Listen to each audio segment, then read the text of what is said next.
So, one night I go with a few girlfriends to a little theater where a bunch of comedy writers are doing something called a spoken word show. It's mostly personal essays where people tell funny and moving and true stories about their lives. Oh my God, I loved it. I was mesmerized. I've never seen anything like it. But then, this one guy does a fictional stand-up bit about a whiny mieskite. That's Yiddish for an ugly person. The title is The Little Jap That Could. Jap meaning Jewish American princess. And I think, really? The comic is short and balding with glasses. This is not a put down. I happen to like that type. They make the best lovers because they try harder. Then he reads the ugly, whiny little Jap's letters home from camp. I'm finally down to a size 1, but these uniforms are lacking in flair, and the counselors are really strict. Whatever. And the big joke is, the ugly little Jap he's talking about is Anne Frank, and the camp is Auschwitz. He continues. The train ride really sucked. No air conditioning. Fortunately, it was an express. Arts and crafts is so boring. All we do is take gold out of teeth. Did he really just say that? Are people really laughing and clapping? I don't want to see, but I got to get out of here. But I'm stuck way up in a corner, and I can't move, and my claustrophobia kicks in big time. I mean, sweats and palpitations, the works. And then finally, one lone person in the audience stands up and shouts, "This is not funny. Get off the stage. You're an abomination." And it takes a second or two before I realize that that one lone person is me. The show stops. Nobody backs me up. People yell at me to sit down and shut up. My girlfriends, who are polite Midwesterners, pretend they don't know me. And the comic finishes his act to rousing applause. The next day, I call my friend Howard in New York. "Aunt Frank, I'm nauseous, but don't you worry. Everything that goes around comes around, and that little putz has earned himself a shitload of bad karma." I know Howard means well, but I don't really buy into that karma crap. A lot of evil is not only unpunished, it is rewarded. Caligula lived in a nice big house. I am so depressed about the whole experience that I medicate myself by spending the week in bed watching reruns of Frasier. Much to my amazement, the producers of the show call and invite me to return in a couple of weeks and do a piece explaining my behavior.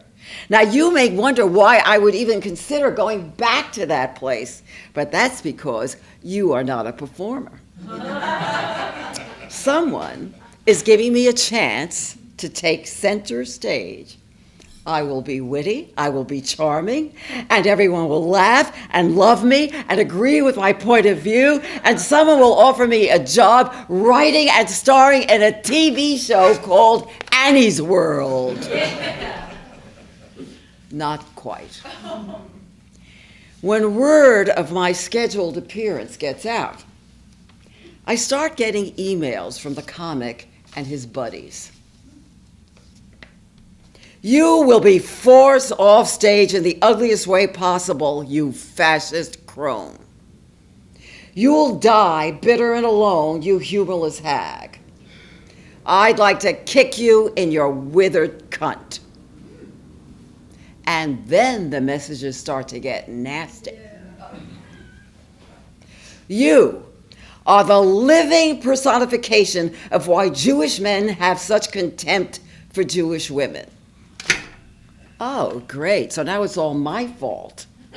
Well, what should I do? Should I cancel? I mean, what have I, the world's fraidiest fraidy cat, gotten myself into? I'm afraid of everything. I'm afraid that when I replace the toilet paper, my finger is going to get caught in that springy thing. I'm afraid of Israelis. They always seem so angry, even when they're trying to be nice. Your performance was excellent. Oh, I'm so sorry. I'm afraid that when I'm at the hairdresser, I will lean too far back into the sink and damage an artery in my neck, which will cause a stroke. And hey, that's a real thing. Look it up. It's called salon stroke. And those are just thoughts in my head. Now, in the real world, I am getting serious threats of bodily harm from the world's most ruthless terrorist group, Angry Comics. What should I do? My friends all advise me this way and that way. Benny says I have to do what feels right to me, but the loudest voice, as always, is that one in my head of my mother. Be careful, watch out, it's dangerous, you could get hurt.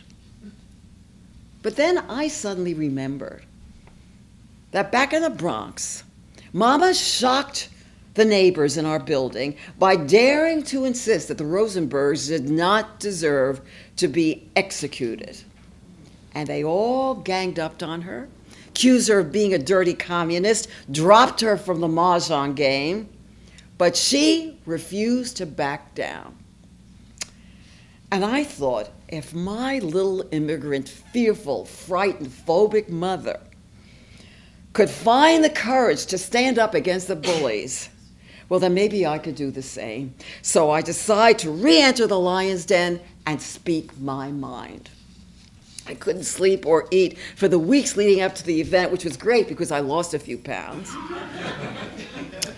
We got extra police patrol in case of a disturbance. The theater was packed, the crowd was raucous, and the producers placed a big burly bodyguard on the side of the stage. I spoke, and I said, I believe that comedy is an art, and art is supposed to make you feel good about being alive. But that comics piece made me want to kill myself. And now I need to reveal something. My family is distantly related to the family of Anne Frank, which is not true. I made it up, but who gives a fuck?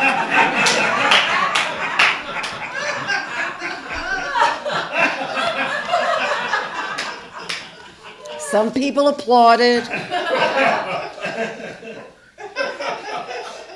Others still accuse me of censorship. I don't know if I changed anybody's mind, but the good news is I did not get beaten up. And there's more good news. I don't know if Howard was right about that karma crap. I don't know if that comic had to spend every day of the rest of his life prepping for a colonoscopy.